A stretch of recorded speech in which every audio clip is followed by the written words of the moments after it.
तो hello guys আমি ওকে সাজাইতে চলে গেছি তো ওকে দাড়ি মোজ বানাই তো তুমি দাড়ি মোজ বানিয়ে টানিয়ে একটা তো ভিডিও বানাবো সোচছি যে দাড়ি মোজ বানিয়ে দিন তো একটা ভিডিওওয়ালা বানিয়ে তো ভিডিও যে বানাবো তো তোমরাকে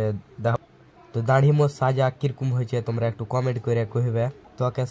সাজার সময় চ্যাংড়া পিলা চলে এসে দিয়ে রাগাইছে ওকে যে সালা তুই বুড়া বনে গেলি বুড়া চাচা বনে গেলি বে सबके लिए वीडियो बनाबो जेटी जेटी তোমরা দেখতে পাচ্ছ তো সবাইকে लिए আমরা ভিডিও तो आज ওকে বানিয়ে দেবো আমি চাচা তো আমি বনে গেছি ডিরেক্টর তো ওকে সাজাবো সাজিয়ে নিয়ে যাবো তো একটা ছাতের উপরে হারা ভিডিও বানাই এমনি